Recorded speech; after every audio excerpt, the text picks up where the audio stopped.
Ok, le 10 ans. Tu m'as Mhm. envoyé un lien, pour que les gens sachent, tu m'as envoyé un lien par rapport au classement du 21e siècle, les 25 meilleurs joueurs. Football, envoyé à Messi premier, Ronaldo deuxième. C'est ESPN, non? C'est ESPN qui a fait le classement. Oui, alors ESPN, comme c'est souvent le cas euh, en fin de saison, adore publier ses classements où il donne un classement des athlètes les plus performants dans leur discipline. Ils ont effectué un classement des 100 athlètes les plus performants du 21e siècle, tous sports confondus. Ok. Et ils ont effectué des classements dans d'autres disciplines, dont le football. Et c'est le contexte pour ce classement. J'ai souhaité qu'on en parle parce que je trouve que c'est un sujet Parce que Messi est édifiant premier. en ce qui Parce que Messi est concerne. premier. Non, je pense que ça, c'est plus un consensus maintenant, mais mon problème, c'est plus le reste de la liste. Ok. Je pense que ça montre un peu la façon dont les médias communiquent l'information et les critères qu'ils utilisent pour effectuer ces classements qui sont censés représenter l'héritage et le vécu de ces joueurs-là.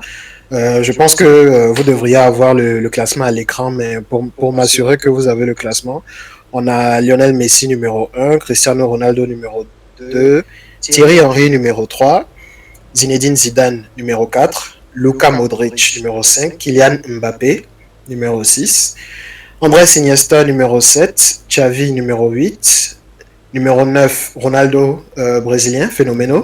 Ouais. Numéro 10, Ronaldinho. Numéro 11, Zlatan Ibrahimovic. Numéro 12, Kevin De Bruyne. Numéro 13, Tony Kroos. Numéro 14, Sergio Ramos. Numéro 15, Carles Puyol. Numéro 16, Karim Benzema. Numéro 17, Sergio Busquets. Numéro 18, Robert Lewandowski. Numéro 19, Kaka. Et numéro 20, Neymar. Et le reste de la liste, ce sont même des omissions, des mentions honorables. On Ok. a Andrea Pirlo, numéro 21. Wayne Rooney, numéro 22. Patrick Vieira, numéro 23. Luis Suarez, numéro 24. Et la légende italienne Gianluigi Buffon, Buffon. numéro 25. Donc, déjà, qu'est-ce que toi tu penses de la liste? Qu'est-ce que tu aimes dans la liste et qu'est-ce qui te déplaît? Bon, c'est ça. Comme t'avais dit avant l'enregistrement, quand mettre Ronaldo premier ou Messi deuxième, ça reste des légendes de ce sport, des légendes qui ont révolutionné le football. Hein, tout le monde est unanime sur le fait que ce soit des talents exceptionnels à part, qu'on n'a jamais vu dans le foot. Maintenant, par rapport à la troisième position, Thierry Henry, je sais pas, compliqué de voir Henry derrière Zidane, devant Zidane. Pourquoi pas Zidane devant, je sais pas sur quoi il s'appuie pour faire le classement. Mais moi, je pense que j'aurais mis Zidane juste après Cristiano Messi, à la place d'Henry, suivi de Ronaldo, le Brésilien Nazario, Ronaldinho, et après Modric, Iniesta, Xavi, Ramos, Toni Kroos, et peut-être après on allait rajouter Neymar et Kaka, Benzema. Mais voilà, en gros, moi je suis pas d'accord avec Henry. Et toi, qu'est-ce que tu penses par rapport à ça? Mettre Henry troisième juste derrière Messi, Ronaldo. Ça en dit long. Ça en dit long aussi ce que les gars pensent par rapport aux athlètes du 21e siècle. Je pense déjà que pour moi, le critère le plus important ici, c'est de comprendre qu'on parle du 21e siècle. Je Ouais, pense que certains des noms qui sont évoqués ici ont commencé leur carrière en fin du 20e siècle et en début du 21e siècle. Zidane, par exemple, si on se réfère strictement au 21e siècle, ouais, la Coupe du Monde de Zidane en 98, la Ligue des Champions qui remporte, je pense, en 2001, n'est-ce pas? ouais. Celle contre Leverkusen, c'est 2001. Mhm. Donc, pour moi, il y a un peu un amalgame ici dans les critères qu'on utilise parce qu'on utilise des joueurs, même Ronaldo R9, qu'on aime tous.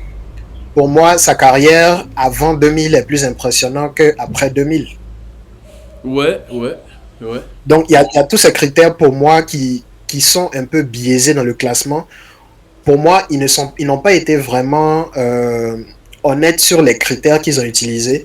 Parce que si tu me mets déjà Thierry Henry numéro 3, ça me montre clairement que ton classement n'est pas basé purement sur les Sur critères les footballistiques footballistiques, parce qu'il n'a pas de et ballon d'or, sur... il n'a pas de récompense individuelle.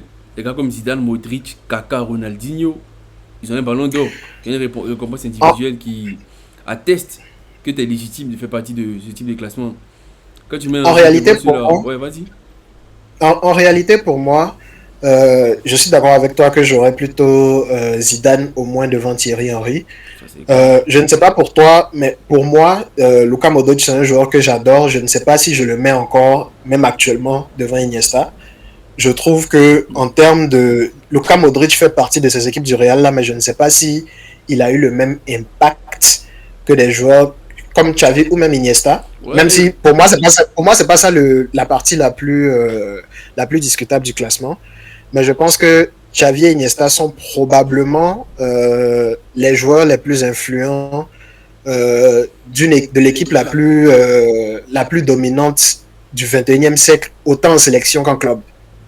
Quand tu penses à la sélection espagnole qui fait Euro, Coupe du Monde Euro, et ce qu'ils ont fait avec le Barça, c'est pas juste le talent, c'est pas juste les titres, c'est la façon dont ils ont changé le football et c'est devenu un jeu de possession extrême après. ouais, ça, je Donc, suis d'accord. En termes de jeu, ça, tu me diras encore que peut-être que c'est mon esprit de barcelonais. supporter qui parle. Mais je suis là encore, si tu veux, je mettrais Modric juste après Xavi et Iniesta. Ce serait ça dans mon classement. Mais Ouais, là c'est vrai. encore, la question viendrait, est-ce que Ronaldinho, par exemple, doit être derrière Modric? Ronaldinho, il a une récompense individuelle, il a la Coupe du Monde, il a un ballon d'or, Mhm. il a la Champions, il n'a rien à envier Ronaldinho, à. Ronaldinho a tout gagné. Voilà. Donc, c'est là que la question devient, est-ce que si tu as gagné 3 Ligues des Champions, tu es forcément meilleur que celui qui en a gagné une? Non, non, pas le nombre Parce de balles, que, non. Après, c'est pas le même poste, tu vois, c'est voilà, compliqué de faire une liste comme ça, parce que c'est pas le même poste. Si c'est des joueurs on est poste pour d'accord. poste, c'est plus facile. Mais là, C'est c'est. pour ça que je parle, c'est pour ça que je parle surtout de l'oreille, de l'importance des joueurs. En termes de talent, Thierry Henry est parmi les joueurs qui m'ont fait aimer le football, mais je ne peux pas le mettre numéro 3 devant Zidane. C'est pas la même dimension de talent. C'est clair. Après, C'est pas la même chose. par rapport à ce que tu as dit, le débat reste pour moi Modric ou Iniesta. Même si je pense que par rapport à la longévité et tout ça, moi je préfère Modric. C'est parce que je suis madrilène, il n'y a pas de souci. Modric, sa sélection ne lui permet pas d'avoir des palmarès avec la sélection, mais il est arrivé quand même loin en finale de Coupe du Monde. Il a fait les demi-finales de Coupe du Monde, tout ça. C'est énorme. C'est lui, Rakitic et Kovacic qui portaient l'équipe. Mais moi, mettre Xavi devant Modric, pour moi, c'est impossible. Iniesta, je suis pas d'accord, mais je peux comprendre. Mais Xavi, par rapport à Modric, moi, pour moi, il y a un écart. Je vois pas qu'est-ce que Xavi a fait de plus que Modric dans le foot. Ouais, ça reste mon avis, mais Xavi, je vois pas Xavi au-dessus de Modric. Pour moi, il a rien à envier à Xavi. Iniesta, ouais, à lui seul, il peut changer un match et tout, mais Xavi, il reste dans le registre de passeur. Et après, est-ce qu'il faisait la dernière passe? Non, Xavi, son rôle, c'était pas. Il n'a pas fait énormément de passes décisives. Il changeait le jeu, il calmait le jeu, mais en termes de joueur décisif dans un match qui peut te faire gagner une compétition, est-ce que Xavi, il peut faire mieux que Modric? Je suis pas sûr. Qu'est-ce que tu penses, Isa? Je pense que c'est un avis très intéressant en Ah, 2024. J'ai énormément de respect pour Modric, franchement. Je ne veux pas qu'on rentre dans une discussion où on commence à ternir non, ouais, c'est. on commence à ternir les héritages de ces joueurs-là, mais je pense que c'est vraiment aller loin de dire que Xavi n'avait pas cet effet-là sur les matchs. Iniesta était plus influent dans le dernier tiers, avec les dernières passes, avec les dribbles et tout ce que tu veux, mais Xavi était le cerveau lui-même est celui qui dictait l'endroit où la balle se trouvait sur le C'est terrain. pas faux, mais Pour sans te moi, couper. pour moi c'est un peu plus la question de Xavi, c'est un peu plus la même que celle de Kroos. Je trouve que Kroos a le même style et Ouais, le même rôle dans son équipe que Xavi avait à l'époque. ouais. Sauf que Kroos, Pour, pour moi, il fait. Ouais, pour ouais, moi-même, vas-y. pour moi-même, pour moi-même, Iniesta et Modric, c'est pas très comparable non plus dans la façon de jouer, dans les faits. Ils n'avaient pas vraiment les mêmes rôles, je trouve. C'est des Je box to trouve que box. Iniesta, C'est des box to box. Un peu comme De Bruyne, ça, c'est des box to box. Zidane, De Bruyne. C'est des box to box en termes de rôle. Zidane est un meneur. De Bruyne, à cause de sa qualité de passe, a joué meneur, mais sa formation, c'est celle d'un L'ailier. milieu box, Ouais, comme ouais, on après, dit. il a joué lui aussi. Modric, c'est un numéro 8 pur. Euh, je trouve que c'est à cause de sa palette technique qu'on le voit autant à la finition. Mais pour moi, lui et Iniesta,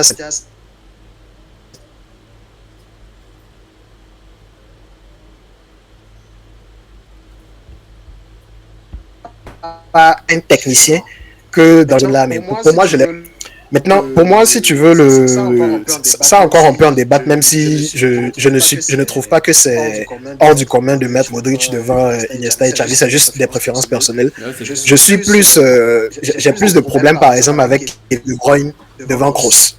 Parce qu'on a Kevin De Bruyne à la numéro 12 et on a Kroos numéro 13. Je trouve que ça c'est clairement, c'est clairement une question de visibilité. Quand tu vois des choses comme ça dans un classement. J'irais même jusqu'à dire encore que, pour ma part, je peux même débattre Kaka devant Neymar. Je sais que Neymar a très mauvaise réputation. Je sais que Neymar n'a pas remporté le Ballon d'Or.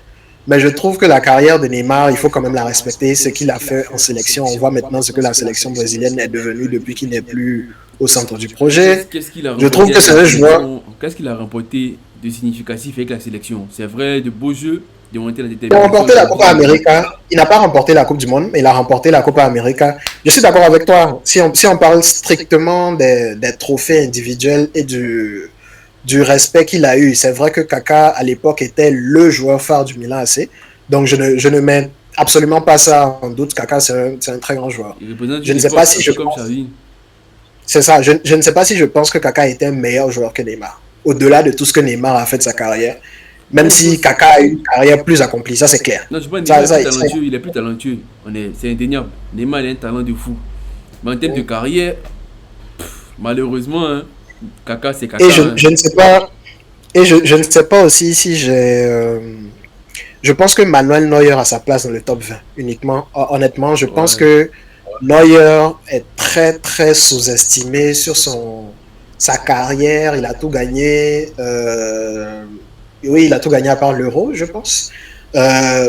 Sinon, Neuer a tout gagné et il a changé pour moi. Il est à la tête de ces gardiens de la nouvelle génération qui sont presque des défenseurs, des libéraux. Je pense que son impact sur le football au XXIe siècle est sous-estimé pour ma part. S'il n'était pas un joueur du Bayern, s'il avait joué en Première Ligue au Real ou au Barça, je pense qu'on aurait Neuer beaucoup en plus haute estime que ce qu'on a jusqu'à présent. Donc, moi, j'aurais... bizarrement, tu me dis toujours que je suis barcelonais. Celui que moi, j'aurais pas dans le top 20, c'est Puyol. Je trouve que Puyol est mis là purement juste par respect. Je ne trouve pas que la carrière de Puyol... La fin de carrière, oui, il est le capitaine du Barça. Il a tout ce qu'il faut pour supporter ce leadership-là, d'ailleurs, qu'on n'a plus même depuis qu'il est parti. Je ne sais pas si je le mets dans le top 20 des joueurs les plus impressionnants du 21e siècle. Je pense que ça, c'est le genre de rangs qui sont là juste par respect pour l'homme. Je pense que Même quand tu vois... Quand tu vois non, je veux dire... Ouais, vas-y. Exactement. Quand on a des joueurs comme De Bruyne dans la liste, je trouve qu'ils n'ont pas nécessairement leur place. Ouais, parce que je trouve que... De Bruyne devant Busquets, déjà, c'est hallucinant.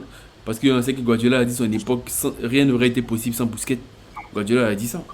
Quand tu vois les De Bruyne devant Busquets, pour les gars qui ont commencé à regarder le foot depuis un bon moment, on sait que De Bruyne est hyper chaud, hein, mais Busquets, il n'a rien à prouver. Busquets, c'était le cerveau du Barça. Hein. Il a remplacé Yaya Touré. Oui, et puis à la fin, l'affront ultime pour moi, c'est d'avoir Mbappé numéro 6. Je trouve que ça, c'est la cerise sur le gâteau. Je suis d'accord à dire que Mbappé est un grand joueur et quand il remportera une Ligue des Champions, son nom sera déjà au Panthéon, mais dire que actuellement, avec la carrière qu'il a eue, il est déjà meilleur que Iniesta, Xavi, Ronaldinho, Toni Kroos, Sergio Ramos, Benzema. Non, ça c'est. Non, Benzema, non. Ça c'est trop. Ça c'est trop. Je trouve que c'est là qu'on s'écarte un peu. Je n'ai même pas parlé de Luis Suarez qui est dans les mentions honorables. Qui pour moi, avec Lewandowski, ça se bagarre un peu pour savoir qui doit être dans le top 20. Ouais. Donc, c'est un peu ça mon sentiment. Je trouve qu'il y a vraiment des choix dans cette liste qui font froid dans le dos, qui sont plus des choix en termes d'agenda. On peut discuter quelle place, quel joueur devra avoir. Ça, c'est des préférences personnelles. Mais je trouve que Mbappé s'il doit être dans ce classement, il doit frôler la 20e place. Il n'a pas encore sa place à la période actuelle de sa carrière. C'est clair. En numéro 6 devant certains des noms qui sont mentionnés dans la liste. Donc je trouve que... Buffon 25e, ça fait mal à la tête. On sait ce que Buffon a fait pour le foot. Même Patrick Vieira. le grand national, son parcours en équipe de France. Non, je sais pas sur quoi il se base, mais ESPN en vrai, c'est un classement de. J'ai pas envie de dire de gros mots, mais c'est comme une insulte par rapport à ceux qui regardent le foot.